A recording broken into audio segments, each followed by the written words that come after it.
Hi అండి. Welcome to my channel. అందరూ బాగున్నారు అనుకుంటున్నాను. నేనైతే చాలా బాగున్నాను. ఈరోజు వీడియోలో 2024 సంవత్సరంలో డిసెంబర్ నెలలో ఆర్ద్ర నక్షత్రం ఎప్పుడు వచ్చింది అని చెప్పబోతున్నాను. మొదటిసారిగా మా ఛానల్ని చూస్తున్న వాళ్ళు మా ఛానల్ని సబ్స్క్రైబ్ చేసి పక్కనే ఉన్న బెల్ ఐకాన్ని ప్రెస్ చేయండి. దీనివల్ల మేము పెట్టే ప్రతి ఒక్క వీడియో కూడా నోటిఫికేషన్ ద్వారా వస్తాయి. ఆర్ద్ర నక్షత్రం, ఈ నక్షత్రాన్ని ఆరుద్ర నక్షత్రం అంటాము. ఎందుకు ఈ నక్షత్రానికి అంత ప్రాముఖ్యత అంటే పరమశివుని జన్మ నక్షత్రం ఆరుద్ర నక్షత్రం. ప్రతి నెలలో కూడా ఆరుద్ర నక్షత్రం అనేది ఉంటుంది. కానీ మార్గశిర మాసంలో వచ్చే ఆరుద్ర నక్షత్రానికి ఎంతో ప్రాముఖ్యత ఉంది. పౌర్ణమి నాడు చంద్రుడు మృగశిర నక్షత్రంలో ఉంటే ఈ మాసానికి మార్గశిర మాసం అని పేరు. మరి మృగశిర నక్షత్రం అనేది సాక్షాత్తు అమ్మవారి నక్షత్రము. మరియు అటువంటి మాసంలో అంటే అమ్మవారి నక్షత్రం మీదుగా వచ్చినటువంటి మాసంలో స్వామివారి జన్మ నక్షత్రం అయిన ఆరుద్ర నక్షత్రం రోజున తప్పనిసరిగా శివయ్యకి పూజ చేసుకోవాలి. అయితే ఆరుద్ర నక్షత్రం ఎప్పుడు వచ్చింది అని ఇప్పుడు తెలుసుకుందాము. క్యాలెండర్లో చూపిస్తున్నట్లుగా డిసెంబర్ 15వ తారీఖు పౌర్ణమి తిథి ఉంది. మృగశిర నక్షత్రం తెల్లవారుజామున 3:31 వరకు ఉంది. ఆ తరువాత మనకు ఆరుద్ర నక్షత్రం వస్తుంది. ఆరుద్ర నక్షత్రం డిసెంబర్ 16వ తారీఖు తెల్లవారుజామున 3:03 వరకు ఉంది. అంటే పూజను ఎప్పుడు చేసుకోవాలి అంటే తెల్లవారుజామున 3 నుంచి 4 గంటల మధ్యలో చేసుకోవడం వల్ల విశేషమైన ఫలితాలు కలుగుతాయి. కానీ మనకు డిసెంబర్ 16వ తారీఖు సోమవారము 3 గంటల వరకు మాత్రమే ఉంది. కాబట్టి మీరు త్వరగా నిద్రలేచి శివునికి అభిషేకం చేసుకుంటాము అనుకుంటే 2:30 మొదలు పెడితే 3 గంటల వరకు పూర్తవుతుంది. లేదు మేము అంత త్వరగా నిద్రలేసి చేసుకోలేము అనుకున్న వాళ్ళు డిసెంబర్ 15వ తారీఖు కూడా శివయ్యకు అభిషేకం చేయవచ్చు. ఆ రోజు పౌర్ణమి తిథి పగలు 2:44 వరకు ఉంది.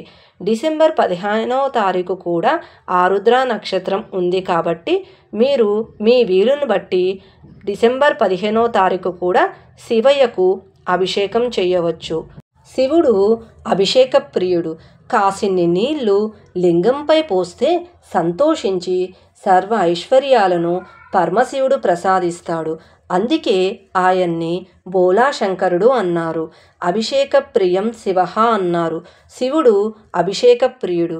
శివునికి కొన్ని పదార్థాలతో అభిషేకం చేయటం వల్ల కోరుకున్న కోరికలు నెరవేరుతాయి, గ్రహ దోషాలు తొలగిపోతాయి. ఆవు పాలతో అభిషేకం చేస్తే ఐశ్వర్య సిద్ధి కలుగుతుంది. ఆవు పెరుగుతో అభిషేకం చేస్తే ఆరోగ్యాన్ని ప్రసాదిస్తాడు. ఆవు నెయ్యితో అభిషేకం చేస్తే ఇష్టకామ్యార్థ సిద్ధిని ప్రసాదిస్తాడు. చక్కెరతో అభిషేకం చేస్తే శత్రుజయము. తేనెతో అభిషేకం చేస్తే తేజోవృద్ధి కలుగుతుంది. కొబ్బరి బోండం నీళ్లతో గాని స్వామివారిని అభిషేకిస్తే సకల సంపదలు ప్రసాదిస్తాడు. అలాగే ఖర్జూర పండు, చెరుకు రసము, ద్రాక్షరసము, వివిధ రకాల పండ్ల రసాలతో అభిషేకం చేసినట్లయితే భూలాభం, సంపద, కీర్తి ప్రతిష్టలు ఇవన్నీ కూడా సిద్ధింపచేస్తాడు ఆ పరమశివుడు. కేవలం నీటిలో విభూది కలిపి అరహర మహాదేవ అంటూ అదేవిధంగా మృత్యుంజయ మంత్రం ఓం త్రయంబకం యజామహే సుగంధిం పుష్టివర్ధనం ఊర్వారుహమిహ బంధనాత్ మృత్యుముక్షీయమామృతాత్ అనే మంత్రాన్ని కూడా జపిస్తూ స్వామివారికి ఆ విభూది నీటిని సమర్పించడం వల్ల ఆ విభూది నీటిని అభిషేకం చేసినట్లయితే మహామృత్యుంజయుడు అయిన ఆ శివుడు మనకు అనారోగ్యాలు లేకుండా చివరి దశ ఎవరి చేత చేయించుకోకుండా ఉండేలా చేస్తాడు. పసుపు నీళ్లతో అభిషేకం చేసినట్లయితే సుసంపన్నమైనటువంటి అభివృద్ధి కలుగుతుంది. అదేవిధంగా కుంకుమతో అభిషేకం చేస్తే మంగళప్రదము. గంధాభిషేకంతో అభిషేకం చేసినట్లయితే మానసిక ప్రశాంతి కలుగుతుంది. వివిధ రకాల పూలతో అభిషేకం చేస్తే మహాచక్రవర్తిత్వము కలుగుతుంది. శివయ్య జన్మ నక్షత్రమైన ఆరుద్ర నక్షత్రం రోజున తప్పనిసరిగా శివునికి అభిషేకం చేయాలి. మనము ఏమి చేసినా చెయ్యకపోయినా చెంబుడు నీళ్లు పోసి ఒక పువ్వు పెట్టినా శివుడు అత్యంత ప్రీతి చెందుతాడు. అందుకనే ఈ ఒక్కరోజు శివునికి తెల్లవారుజామున అభిషేకం చేసినట్లయితే చాలా మంచిది.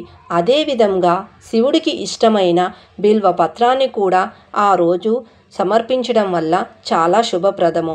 ఒకవేళ మీరు ఆ టైంలో లేవలేక పూజ చేసుకోలేకపోతే కనుక ఆ రోజు ఏ సమయంలో అయినా సరే మీరు అభిషేకం మాత్రం మానకుండా ఆయన జన్మ నక్షత్రం రోజు తప్పనిసరిగా పూజ అనేది చేసుకోవడానికి అయితే ప్రయత్నించండి.